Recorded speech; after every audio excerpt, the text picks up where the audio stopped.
Welcome back to our special interview with John Travolta. He's here, of course, to attend the GQ Men of the Year Awards 2010. Now, John, you've done other big screen musicals, Saturday Night Fever, Staying Alive. Who were your musical idols growing up? Oh, well, I love Gene Kelly. Of course. I love Fred Astaire.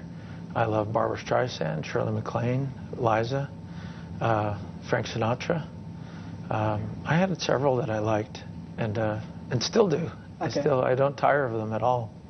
You famously danced with Princess Diana in the White House many years ago. Yes. Can you recount that memory for us? Well, it was a surprise. I didn't know I was going to dance with her, and everyone really anticipated something that I wasn't aware of.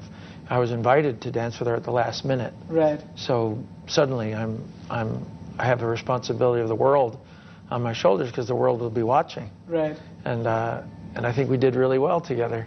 I know that it was one of her favorite moments in her life. So when I heard that, and actually it was one of my favorite moments too. Sure. She really loved it, and I did too.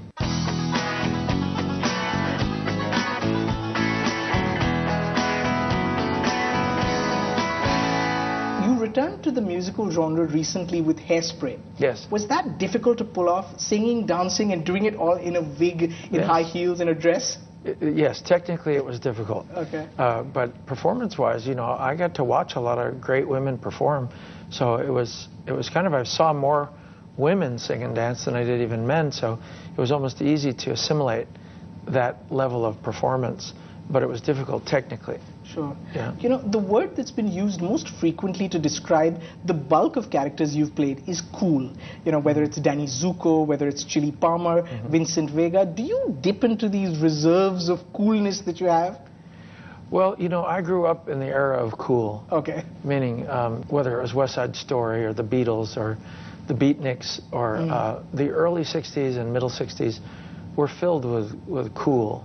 Even the big movies, Cool Hand Luke, right. Bonnie and Clyde. I mean, these were cool characters that, cool was it, you know? Okay. So I do think I had a plethora of cool icons in my mind, Marlon Brando, James Dean, and I was able to, let's say, transition with those inspirations into my own interpretations in these other movies later, many later years.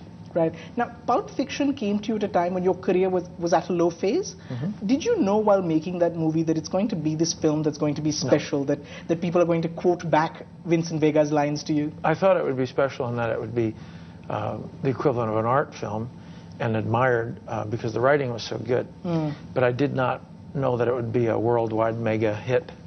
I thought that it would be more like Reservoir Dogs, or it would be a smaller audience. But it was a beautiful surprise, and it gave me at least 16 more years of gorgeous roles that followed it.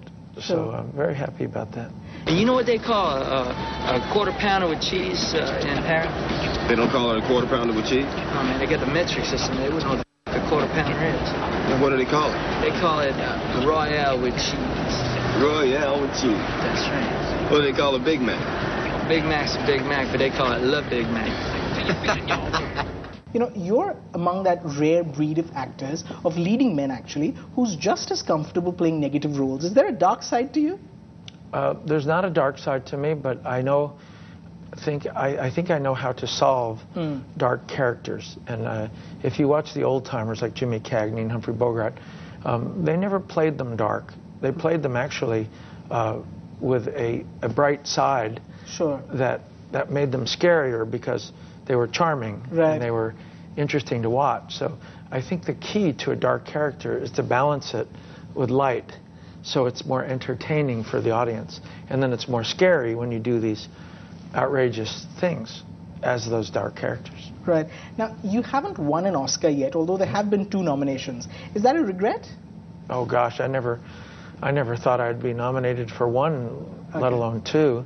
And I had 5 Golden Globe, 3 wins and 5 nominations. I mean, I had more awards than I ever anticipated I'd get, so I feel very lucky. Okay. Now, there hasn't been an Oscar yet, but there have been a few Razzie nominations and a few Razzie wins. Can you laugh about it? Battlefield Earth, Old Dogs? Well, I'm very proud of both those movies, actually. Okay, let's take another short break on this special interview. We'll be back in just a few minutes. Name as many mammals as you can in 60 seconds. Ready? Go. 60 seconds. Well, how would you like that? How about alphabetical? Aardvark, baboon, caribou, dolphin, eohippus, fox, gorilla, hyena, ibex, jackal, kangaroo, lion, marmoset, Newfoundland, ocelot, panda, rat, sloth, tiger, unicorn, varmint, whale, yak, zebra. Now, varmint is a stretch, so is Newfoundland. That's a dog breed. Unicorn is mythical, eohippus is prehistoric, but you weren't being very specific. Now, where are you, Bob? You've had one of the longest marriages in Hollywood. What's the secret to happiness? Your wife Kelly's expecting a baby. Yeah. Are you intimidated about being a dad at this age? No. No? Dads are dads, at any age. What's the secret to staying sane in a business where everyone wants a piece of you all the time, pretty much?